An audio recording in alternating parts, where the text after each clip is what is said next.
Hi everyone, welcome back to our channel. In today's video, we will walk you through the apartment hunting process. We will also share with you an apartment hunting checklist, as well as help you recognize and avoid rental scams.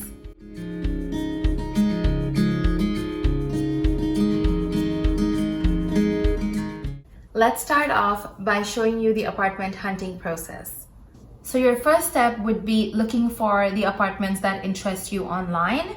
Once you have that, definitely do your research about the neighborhood of the apartment. Once you have scheduled the viewing, understand the rent and what all is included and all the other expenses related to that. This is a two-way decision. The landlord or the property manager has to like you, and you also have to get along with them and enjoy the space. So please confirm all these things before signing the lease. Let's start off by the most important point, which is the websites. If you are on the East Coast, then Kijiji is a good website that you can check. If you're on the West Coast, then Craigslist is a good one. Renters.ca and Facebook Marketplace is some of the few options that you can check. If you want to know more about the monthly rents and the costs, then click on the link above. We have added a list of all these websites in the description box below. The next part of the process is getting in touch with the owner. Most of this correspondence usually happens through email, but a lot of websites will give you access to the owner's phone number as well. Now, this is where a lot of scams usually happen. We will share our personal experience with you towards the end of this video. Let's complete this process first. So when you have the address, make sure to enter that into Google Maps. This will give you an idea about the location and the neighborhood. This will also help you calculate how far the grocery stores are from the apartment, as well as how far public transit is. Make sure you pick a location that is convenient for you. So when you go for your viewing, make sure to ask some questions to the property manager or the owner, whoever is renting out the space. You can ask them if the building is new or old, if the apartment is coming furnished or unfurnished, if the building had any major renovation or the apartment had some major renovation in some recent times. So make sure you ask all these questions. You can also ask them about amenities, if the building has a storage unit, if there's bicycle parking, if there's a gym, if there's sauna, what kind of fitness activities are there. Make sure you inquire about the common amenities as well, like the visitors parking, or if the building has access to a swimming pool, a fitness center, or a media room, storage unit. A lot of buildings will have a storage unit in the basement, so definitely check if you have an access to a storage unit. Also look for a parking spot. Sometimes you have to pay extra for parking, so definitely confirm that. Ask them if the washer and dryer is in the unit. Some buildings have a common washer and dryer, which is located at the ground level in the building. That is common for everybody who's staying in the building. So do confirm if you have that facility in your unit. A lot of owners will include heating, cooling, and gas in the rent price.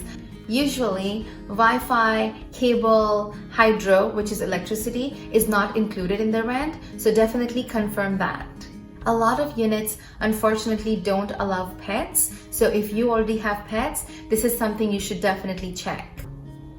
So there's few things that you must check when you're visiting a home. Check if the stove is electric or gas, and if you have a preference over one over the other.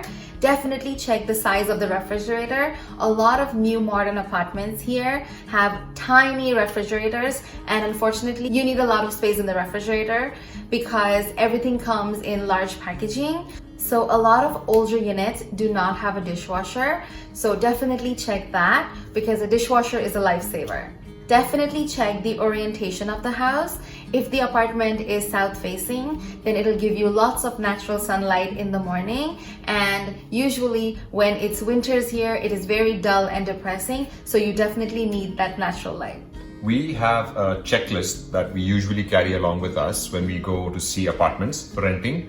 We would love to share it with you guys so that it makes your apartment hunting process a lot more easier. In order to get your copy of the checklist, hit that subscribe button and send us an email to thewellfounded@gmail.com, and we will send you your copy of the checklist. Next, let's come to this part of checking all these amounts before you decide to sign up for a place. The first biggest amount, which is going to be your rent, make sure to check what is included and excluded in your rent. You will need to pay a security deposit, which is usually half a month's rent, which is refundable after your lease ends. You will have a strata move-in fee, which is a one-time fee that you pay to book your move-in. You also need to book your move-in time and your day. There is also a refundable move-in damage deposit that you need to bear. Also, when you move into your apartment, you need to get a tenant insurance. We will leave a link of some of these things in the description box below. So a lot of the buildings here have a concept called a fob. This is something you require to access the facilities in the building, to go to a parking lot, to go on your floor, to access the garbage room. So definitely confirm how many fobs you will be receiving, and do not lose this. To replace this, it costs about $100 to $150. And then you will also get, if you have an amenity room, an amenity common area in your building, you will also get another fob that looks something like that to access all those common areas. And don't lose that either, because all these things are very expensive to replace. Let's come to the most important part of the video, which is identifying scam apartment listings. Immigrants are most vulnerable when it comes to getting scammed with apartment listings. Please make sure to check these red flags, which will help you identify a scam. The first most important thing is if the price of the apartment is too good to be true. You should check the same apartment prices for the neighborhood, and if the price is too good to be true, then that's the first hint that it's a scam. Second biggest hint is if the owner of the apartment wants your personal email to communicate and does not want to communicate through the website, then that is a big red flag. He will usually send you a big email sending you some explanation about certain things. Let's take a look at one of these examples. If you look at this email here, you can see that they haven't hired any property manager to manage this company. Also, he's asked us for all of our personal details and our bank account details before even scheduling a showing for the apartment.